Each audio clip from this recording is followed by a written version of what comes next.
Nossa, mais difícil do que eu pensei. Oi gente, pra quem não me conhece, meu nome é Elismara Moreira e esse é um vídeo um pouco diferente do que vocês estão acostumados a ver aqui no canal. Eu achei que tava na hora de falar com vocês e abrir um pouco meu coração pra contar um pouco sobre a minha experiência com a depressão e o suicídio. Esse é um assunto ainda um pouco complicado pra mim e ainda que seja difícil, eu acredito que eu devo usar isso para ajudar outras pessoas. Talvez você que esteja me assistindo sofre com a depressão. Todos os dias tem dificuldade em viver e acha que morrer é o melhor remédio ou é a única alternativa.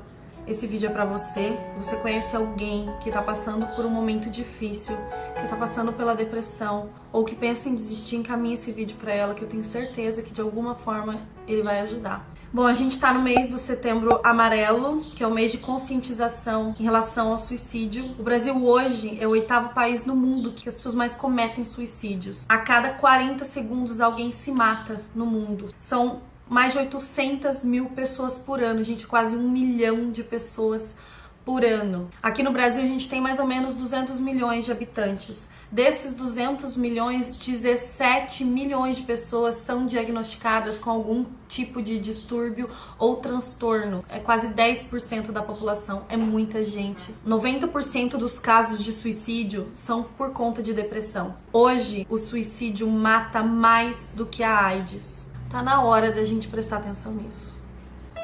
Nos dias de hoje, com tanta informação, ainda tem gente que tem coragem de dizer que depressão é mimimi, que depressão é frescura, que depressão é falta de Deus, é querer chamar atenção. A depressão é uma doença, ela é um distúrbio cerebral, consequência de um desequilíbrio químico no seu cérebro. Em 90% dos casos, os problemas eles vão se agravando se não tiver um tratamento adequado. É muito fácil as pessoas virem na internet e falar assim: nossa, vai ficar bem, vai ficar tudo certo, procura uma igreja.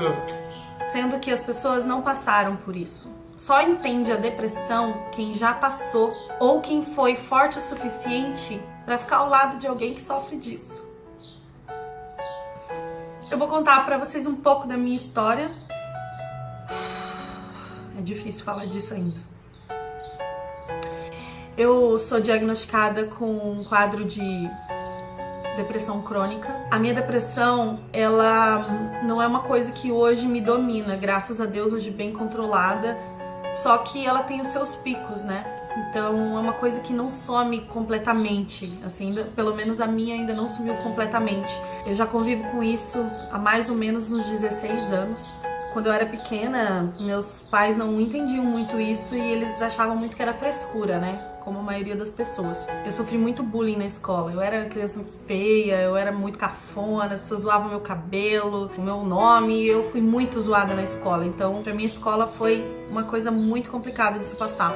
O pior era em casa, porque eu sempre tive uma relação muito conturbada com a minha mãe. E antes de mais nada, eu quero pedir pra vocês de coração, assim, que independente do que eu for dizer aqui, eu peço que vocês não julguem a minha mãe, porque hoje eu entendo ela. Eu fui a primeira filha, ela não sabia bem como me criar. E ela teve uma infância muito difícil, porque essa dor foi minha, esse sofrimento foi meu e eu perdoei. Então, eu estudava muito, porque eu queria ser inteligente. Na minha cabeça, se eu fosse inteligente, as pessoas iam parar de fazer bullying comigo, iam parar de me incomodar na escola, sabe? E eu ia trazer orgulho pra dentro de casa. Então, na minha cabeça, era isso que eu tinha que fazer para as coisas melhorarem. Só que não adiantava muito, porque a minha mãe chegava na escola para pegar meu boletim e as pessoas falavam: meu Deus, essa menina é muito inteligente, mas ela conversa demais na aula, porque ela aprende rápido e daí ela começa a conversar. Aí, ao invés da minha mãe me parabenizar pelas minhas notas, chegava em casa e ela me batia, porque eu era uma menina que na cabeça dela tava fazendo ela passar vergonha na escola, ou porque eu tava dando problema. E aí era sempre essa comparação entre eu e a minha irmã, que eu tinha que ser como ela. Eu odiava limpar casa quando eu era pequena, então eu apanhava muito pra limpar casa. Minha irmã já era muito mais dona de casa, então ela queria que eu fosse esse tipo de criança, mas a minha personalidade é totalmente diferente e ela não conseguia entender isso. Então isso ia me frustrando, começou a me frustrar aí. As coisas só se agravavam dia após dia. A minha mãe muitas vezes falava assim que eu não ia ser ninguém, porque eu dava muito problema. E as palavras que ela me dizia me magoavam muito. Eu sei que ela falava da boca pra fora, mas doía. Falava muito que eu devia ter nascido morta, que ela devia ter me abortado, que eu devia morrer, que eu devia sumir. E o maior problema começou a ser instalado aí, que foi a rejeição. Eu me sentia muito rejeitada pela pessoa que mais eu queria ser amada, sabe? Era muito difícil. E aí eu fui crescendo, os problemas foram piorando, foi se intensificando, até que um dia eu comecei a me cortar. Eu me machucava porque, de alguma forma, eu queria que a dor fosse física, porque a dor aqui dentro era muito pior do que a dor física, mas não passava. Até que chegou uma época que eu lembro que eu não tinha vontade de acordar mais. Era muito difícil passar o dia. Levantar uma luta. Quando eu acordava, eu pensava, ai meu Deus, mais um dia. Tinha que passar a luta na escola, chegava em casa, era uma luta em casa, eu apanhava muito. Então, pra mim, viver era um fardo, começou a ser um fardo. Com o tempo, eu comecei a ter pensamentos suicidas. Cada briga que eu tinha na minha casa, eu voltava pro meu quarto e pensava assim, e se eu me matasse hoje? Não ia fazer diferença. Coisas começaram a se tornar, tipo, dramáticas demais, né? Quando eu não limpava a louça direito, eu apanhava e eu chorava e eu queria morrer. Porque eu me sentia uma inútil. Porque a minha mãe dizia que eu era inútil. Quando alguém brigava comigo na escola e a professora chamava a minha mãe, eu queria morrer porque eu achava que eu dava problema pra minha família. E aí a minha mãe começou a achar que eu era uma adolescente rebelde. Mas não era uma adolescente rebelde, porque eu queria ser rebelde. Só que doía muito. E quando eu sentia raiva, eu chorava. Tem muita gente que chora quando tem raiva, né? Eu sou uma pessoa que quando tô com raiva, eu choro. Porque eu acho que a raiva é um sentimento tão ruim que ele não cabe dentro de uma pessoa boa. E aí você chora. Tudo começou a ser um motivo pra eu morrer. E aí eu comecei a pensar como eu devia me matar. O medo de não morrer era pior do que o medo de morrer. Olha que louco. Eu tinha vontade de matar, mas eu tinha medo de me jogar na frente de um caminhão e ficar aleijado ao invés de morrer. O medo de ficar viva era muito grande. E chegou o dia que eu perdi o medo. Eu lembro que eu tinha 14 para 15 anos e eu tava na escola e eu matei aula. Tava mal e queria ficar chorando na quadra. E as professoras viram e ligaram pra minha mãe no trabalho dela. E quando ela chegou lá, ela me bateu na frente de todo mundo. Então, na minha cabeça, ali foi a minha morte social. Eu falei, eu nunca mais posso voltar pra essa escola, as pessoas vão me zoar pro resto da vida. Ela já zoam eu, já zoam meu cabelo, já zoam meu nome. E ela foi falando muita coisa pesada pra mim no caminho até em casa. E quando eu cheguei em casa, eu lembro que ela me largou. Ela falou, quando eu voltar, eu vou te dar uma surra que você nunca vai esquecer, pra você não me fazer mais passar vergonha. Eu lembro que naquele dia eu tomei coragem. Ai, gente, dói, porque eu era só uma criança, sabe? E meus pais voltaram pro trabalho, eu fiquei sozinha em casa. E eu lembro que eu cheguei em casa, eu peguei todos os remédios que tinha.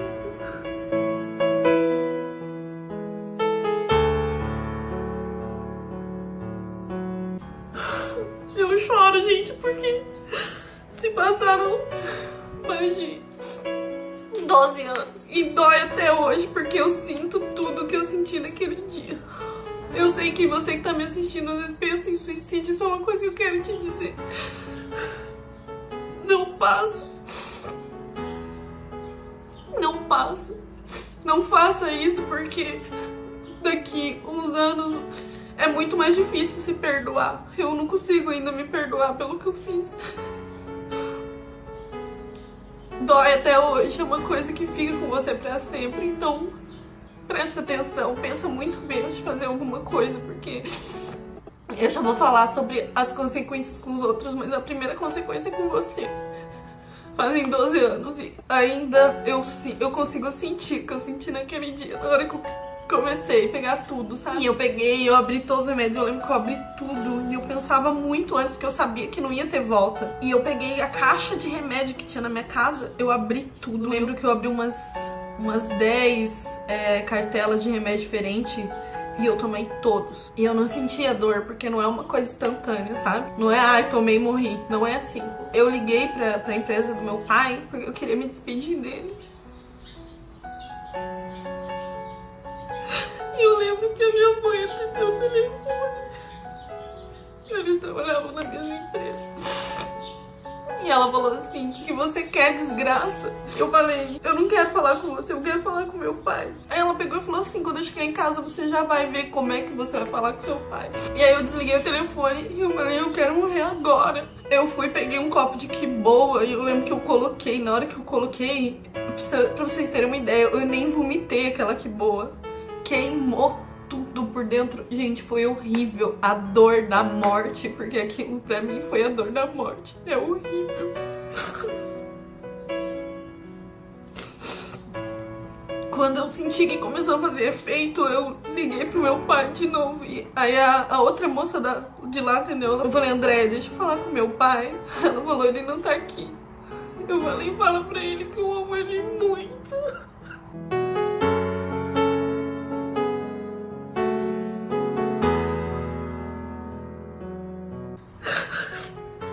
Eu amo ele muito. Ela falou, Lismara, o que você tá fazendo? O que tá acontecendo? Aí ela se ligou que tinha alguma coisa errada. Ela falou, vou ligar pro seu pai. E aí eu falei, não precisa, só fala que eu amo ele demais. E desliguei o telefone. E aí, gente, eu vou falar bem a verdade pra vocês. Eu lembro só flashes daí, porque eu desmaiei. Eu acordei com muita dor e desmaiei de novo. Quando eu acordei, o meu pai já tava na minha casa. Eu tava caída no chão. E o meu pai tava me arrastando pra tentar me levar pro carro. Na hora que ele me colocou no carro, eu gritava muito, porque a dor era insuportável. Gente, eu não sei explicar pra vocês.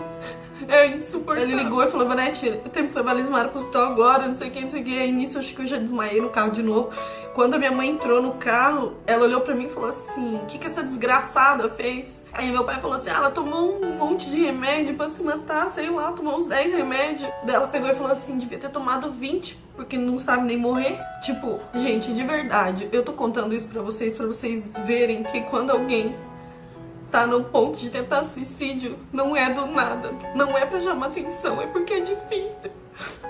Porque é difícil. Mas hoje eu sei que a minha mãe não falou aquilo porque ela queria. Mas isso ficou em mim. E eu lembro quando eu cheguei no hospital, eu não conseguia descer no carro, porque eu não conseguia esticar a barriga, sabe? Não conseguia ficar em pé, não conseguia esticar minha perna. E vieram os médicos e tal, eu já fui pra emergência. E aí lá eu não lembro de muita coisa, tá? Porque a dor foi se intensificando demais. Eu desmaiava, voltava, desmaiava, voltava. E quando eles foram fazer a lavagem estomacal, eu lembro que eles colocaram uma sonda no meu nariz que ia até o meu estômago. Só que aquela sonda era maior do que o buraco no meu nariz, então eu não conseguia engolir a sonda, ela não passava por ali. É uma sonda que passa por aqui, pela sua garganta, pelo esôfago, vai lá no estômago. Eu não conseguia engolir a sonda, daí eles foram pro outro lado, meu nariz sangrava muito. Aí eu senti que ia morrer. Na minha cabeça eu pensava assim, meu Deus, agora vai, agora eu vou morrer. Em nenhum momento eu pensava, eu vou me salvar, eu quero me salvar. Eu não queria me salvar. Vocês têm ideia do que é uma pessoa...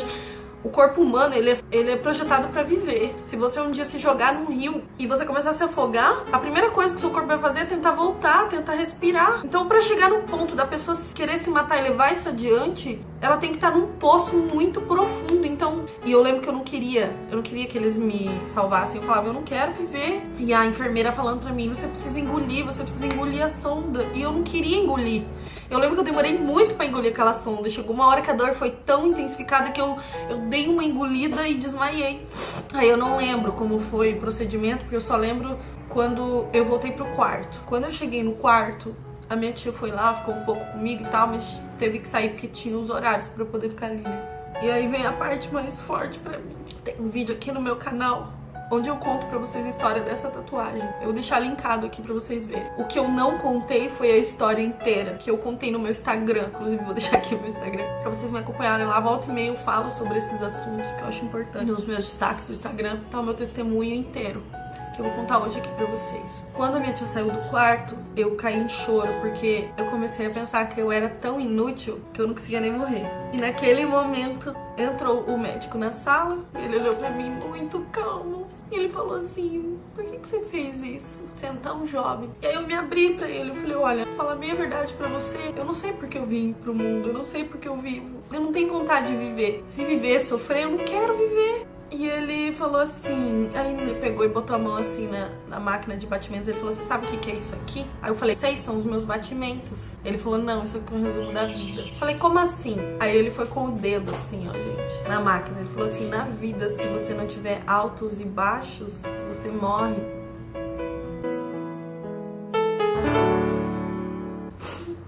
E ele falou assim, você não tá sozinho.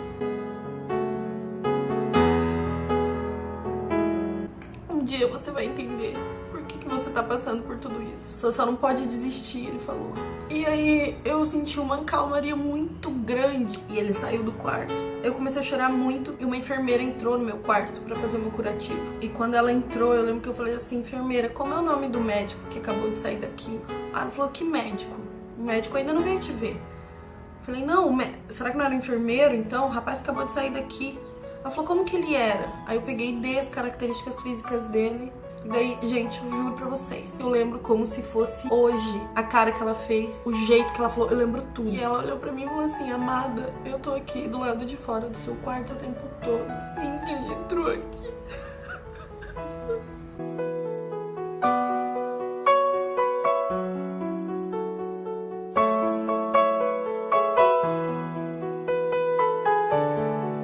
Quando ela falou isso, eu me calei, eu não entendi e eu nunca contei isso pra ninguém. Naquele dia eu cheguei na minha casa e os meus pais não falaram do assunto. A única coisa que meu pai falou, ele olhou pra mim e falou, Lismara, quer dizer que você não queria estar aqui com a gente hoje? Eu falei, não. Ele falou, por quê? Você tem tudo. Esse é um grande erro das pessoas achar que só sofre de depressão quem não tem família, quem passou por um luto. Depressão não escolhe ninguém. E nunca mais, gente, até o dia de hoje, nunca mais os meus pais tocaram nesse assunto na minha casa. Eles nunca falaram comigo, porque eu sei que eles talvez não tenham preparo pra isso, mas nunca minha mãe chegou e falou assim, filha, você tá bem? Você quer conversar? Eu encontrava esse apoio nos meus amigos, de verdade. Eu sei que hoje você não vê uma saída. Eu sei que hoje você não vê um motivo pra continuar. Eu sei que você hoje acha que a sua dor é tão grande que ninguém vai entender ela ou que você nunca vai conseguir deixar a dor embora. Eu sei que é difícil pra você ouvir isso. Mas vai passar. Eu entendo você. Eu passei por isso, eu sinto isso todos os dias. Olhe nos meus olhos agora, entendo o que eu vou te dizer. Você importa, a sua vida importa, você tem valor pra mim, você tem valor pra Deus. Você acha que é mais fácil acabar com a sua vida do que com a sua dor? Eu gostaria que você agora se colocasse no lugar que eu vou te pôr. Imagine que você tentou o suicídio, que deu certo, que você morreu. Você não tá mais aqui. Você acha que as pessoas vão sofrer um pouco, mas depois vai passar, né? Então, eu quero que você agora traga na sua frente a pessoa que você mais ama na sua vida. Seja sua mãe, seja seu pai, um marido, uma esposa, um filho, um irmão ou um melhor amigo. Alguém que você ama muito e que você sabe que te ama também. Colocou essa pessoa na sua frente? Agora imagine que você morreu e olha pra ela.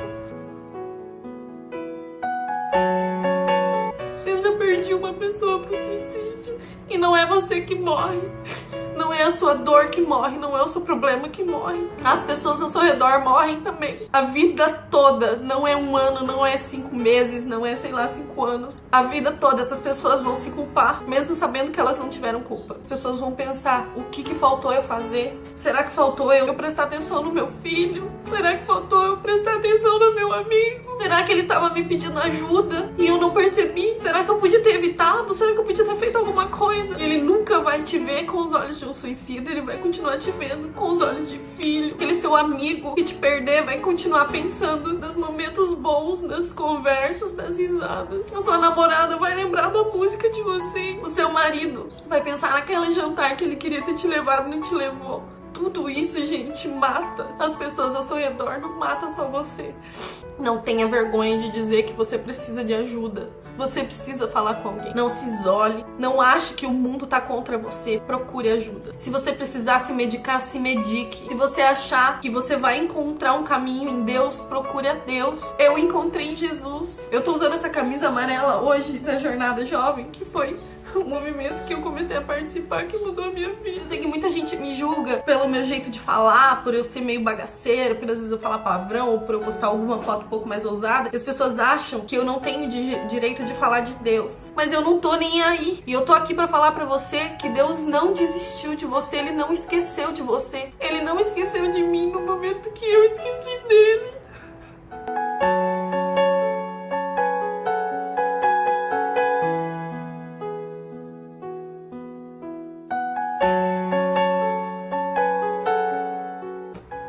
Ele tava comigo, ele cuidou de mim, ele me deu uma segunda chance, até mesmo quando eu não queria mais.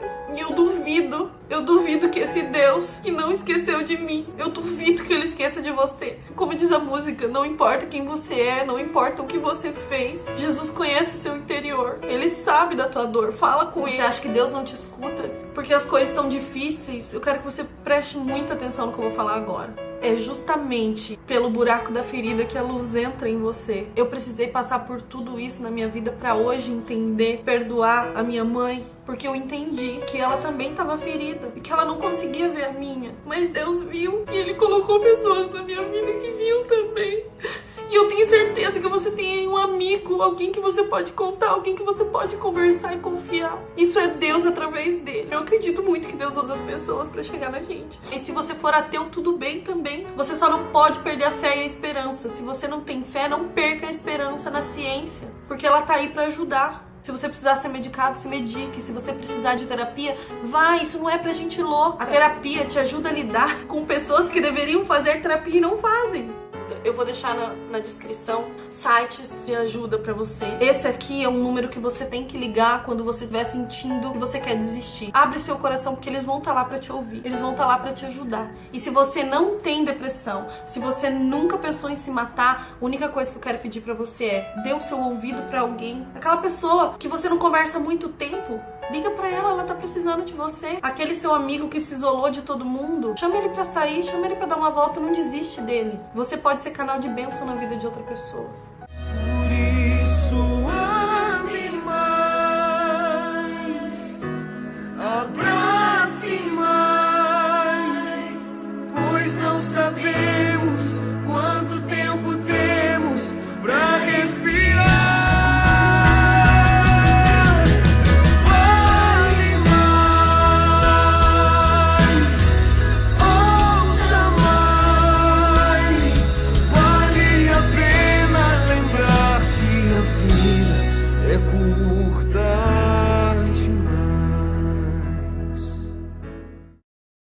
Desculpa se o vídeo ficou muito longo, eu acho que ele ficou extremamente longo. Mas essa é a minha história, esse é o meu testemunho. E se vocês tiverem alguma dúvida, deixe nos comentários que eu quero gravar um outro vídeo falando disso com mais calma, tá bom? Tirando as dúvidas de vocês.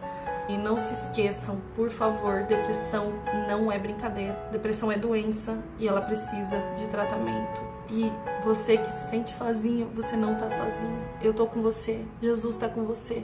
Mesmo que você não veja, Ele tá do seu lado, tá bom? E é isso. Um grande beijo pra vocês. Fiquem com Deus e até a próxima.